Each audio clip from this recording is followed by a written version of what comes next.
Estimado governador, companheiro Emílio Matos,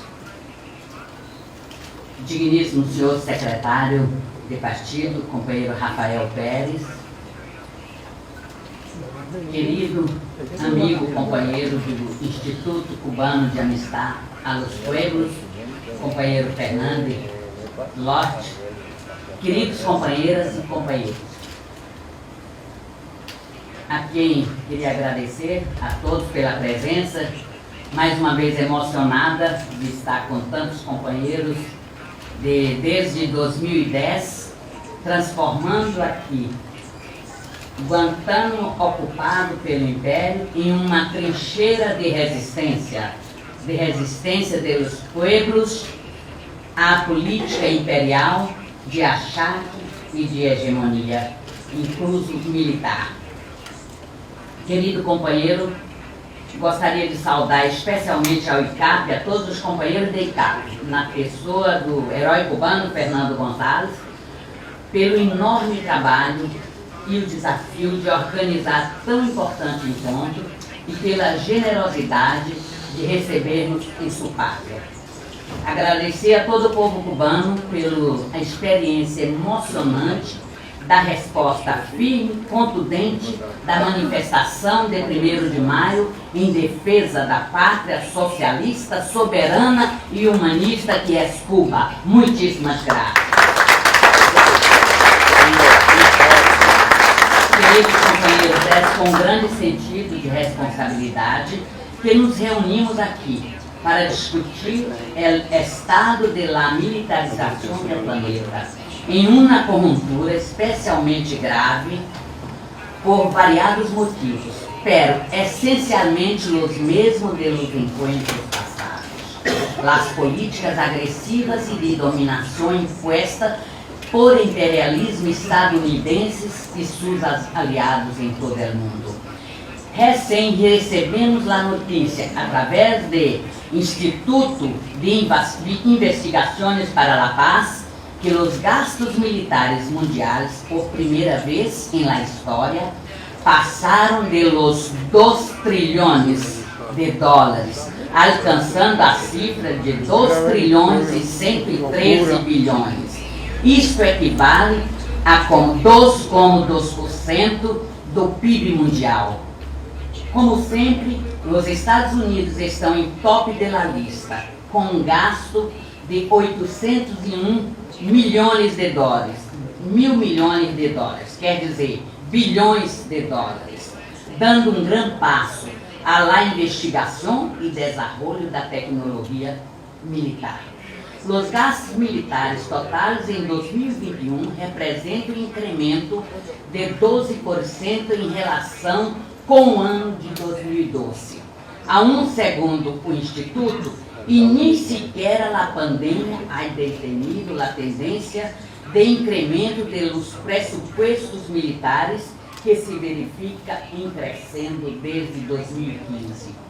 Em 2020, Estados Unidos representaram 39% do total mundial de gastos no setor militar, mientras os países membros da União Europeia gastaram juntos 4 vezes mais que a própria Rússia em setor, e Estados Unidos mais que todos juntos. Por isso, a importância de seguir denunciando a constante e crescente provocação e mobilização para a guerra por parte de los aliados de la Organização de Tratado de Atlântico Norte, OTAN. As forças de paz anti-imperialista que nos mobilizamos permanentemente em contra desse mal chamado ordem internacional de ameaça e guerra que Estados Unidos e seus cúmplices em la OTAN, seguimos vigilantes e com preocupação o deterioro da situação do mundo e sabemos identificar as huellas do império em los principais problemas que a humanidade enfrenta. Agora, aún mais, quando não só a pandemia, senão também a escalada de las tensões em Europa Oriental se nos apresentam ameaças todavia mais graves a toda a humanidade. Hemos todos manifestado nossa oposição à guerra e, à la vez, também hemos mantenido nossa coerência com a identificação do principal agressor de todos os pueblos e o provocador de las tensões que explotam em destruição e morte por seu desígnio. E no caso da situação em Ucrânia, este é, uma vez mais, o provocador, o imperialismo estadunidense e sua ponta de lança, a OTAN, junto a seus aliados da União Europeia.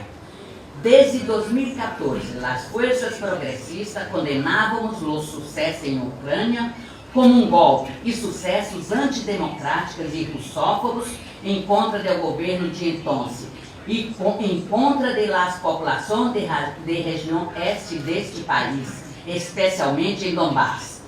As massacres e persecuções em contra de todos e tudo que é russo, o que é progressista, como nos contam os companheiros ucranianos desde então, não han tocado a consciência dos líderes europeus e estadunidenses que patrocinaram o golpe de 2014. Em sua infinita hipocresia, fingiram não ver a semilha fascista e neonazi em las fileiras milicianas em Ucrânia. Como em outros hemisférios, o Império não tinha pudor ao aliar-se às forças mais vilanas para lograr seus objetivos e implantar o regime que lhes conviene, como se intentou em Venezuela, em Síria e se logrou com as ditaduras em América Latina e el Caribe. O método cambia, companheiros, como venimos denunciando a respeito das guerras híbridas, mediáticas, financeiras, diplomáticas, cibernéticas, etc. Pero o objetivo é o mesmo e alguns métodos se mantêm, como é o caso do cerco militar. A guerra em este da Europa não empieza em 24 de fevereiro por uma iniciativa unilateral russa, como se nos querem fazer pensar através dos grandes meios de comunicação pró-imperialistas. Empecemos por acordarmos como a OTAN é criado por décadas as condições para a situação de hoje. A OTAN é ela mesma uma declaração de guerra, um estado permanente de ofensiva hasta que se lhe surja o pretexto ideal para finalmente desplegar diretamente seus efetivos e armas. E no caso deste europeu, os efetivos de 30 países membros desse braço armado do Império estão permanentemente mobilizados, como sabemos. Hoje são 5 os países membros da OTAN que têm fronteira terrestre com a Rússia, ademais de Turquia, que também membro que tem fronteira marítima e, por suposto, os Estados Unidos. Recém recebemos também informações da pretensão de Suécia e Finlândia de aceder à OTAN e, además de Ucrânia, este último sendo o motivo por o que se intensificou a tensão na região. Por óbvio, Rússia se vê cercada por uma máquina de guerra imperialista que desde os anos 90, quando se depara com o final de motivo declarado de sua criação, a confrontação com a União Soviética, a OTAN sigue inventando pretextos os mais deschabados para seguir existindo. O que significa isso? Que a Rússia está cercada por grandes plataformas de bases militares do Império, abrigando armas nucleares, mísseis e todo tipo de armamentos e tropas apontados em sua conta. E no caso da Europa, são dezenas de ogivas nucleares, compartidas por las potências detenedoras dessas armas de destruição massiva e que ameaçam a todo o planeta, posicionados em países como Alemanha, Itália, Bélgica e mais. Ademais, Rússia também tem armas nucleares. Então, é um grande risco de um conflito para toda a humanidade. E esse pouco de lo que significa ter como vizinhos a membros da OTAN, em lo que seus membros chamam a seu flanco leste, como se uma parte de seu continente fora nada mais que um tabuleiro ou seu próprio corpo, com batalhões posicionados em Estônia, Lituânia, Letônia e Polônia desde 2017, La OTAN ahora dispõe de umas forças de reação rápida com milhares efetivos, navios e aviões de guerra desplegados entre o Báltico e o Mar Negro, e desde março envia mais e mais soldados para vizinhos de Rússia, como Hungria, Bulgária, România e Eslováquia. Pero, aunque este momento de enorme gravidade para a humanidade, com consequências imprevisíveis de la confrontação em leste europeu, os pueblos de todo o mundo têm muito claro o que significa estar sob a mira do império, com suas quase 1000 bases militares e outros tipos de instalações posicionadas em todos os continentes, además de las flotas de guerras e tantos outros meios de intervenção e ameaça constante. Companheiros, em 2004, Estados Unidos tinham 766 bases e instalações militares em todo o mundo, incluindo bases e outros tipos, segundo seu próprio Departamento de Defesa. Aunque expertos dizem ser difícil ser mais precisos sobre estas instalações, devido aos métodos opacos, obscuros dos Estados Unidos. Hoje, de las aproximadamente 1000 bases militares estrangeiras em todo o mundo, é sabido que mais de 750 em 80 países são as bases dos Estados Unidos, e que o número deve ser aún maior devido à opacidade da informação. Os países com mais instalações militares dos Estados Unidos são, além dos Estados Unidos, são Alemanha e Japão, com mais de 100 bases cada um.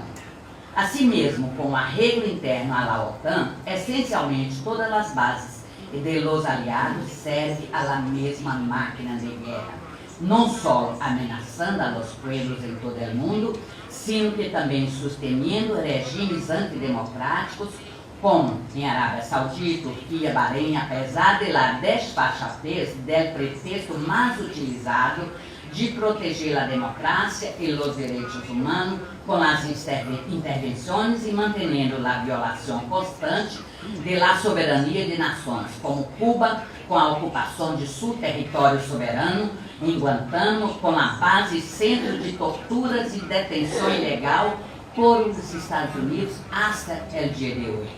Aqui sumamos outra vez, companheiros, pelo ser nossa voz, por o ser imediato da base estadunidense em Guantánamo e a devolução de seu território ao povo cubano.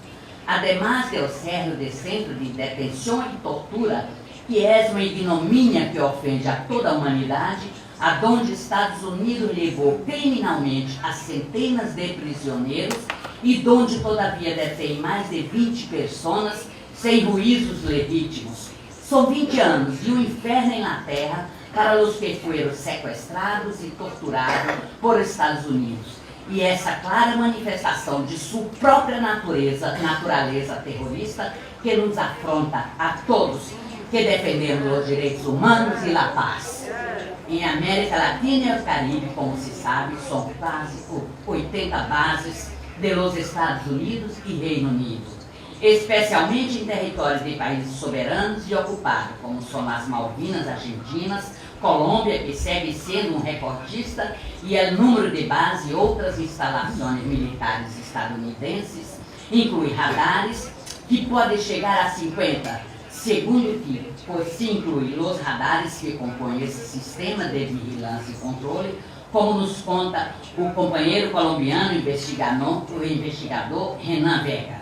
Aí Estados Unidos pode cercar a Amazônia, os grandes aquíferos e as reservas petrolíferas, además de, e por isso, pressionar os países com cujos governos não simpatiza, com cujo governo soberanista, como a vizinha irmã Venezuela, que resiste e faz já 2 décadas a los intentos de destruição e desestabilização da democracia bolivariana.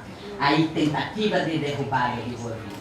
A militarização, companheiros, da região tem consequências gravíssimas para os pueblos vitimados por umas oligarquias criminais aliadas ao império, como na Colômbia.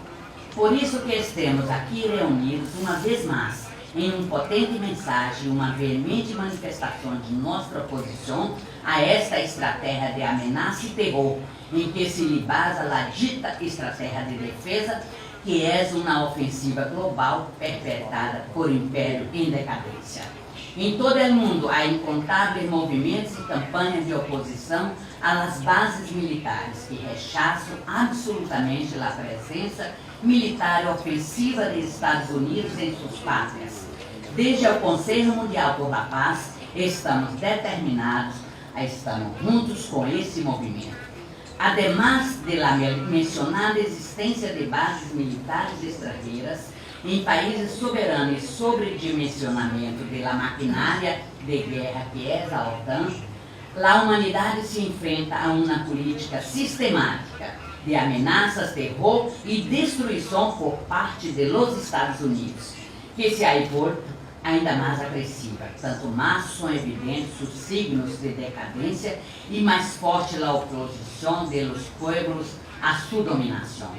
É maior agressividade se manifesta em la ameaça de uso de armas de destruição massiva, como as armas biológicas, químicas e nucleares.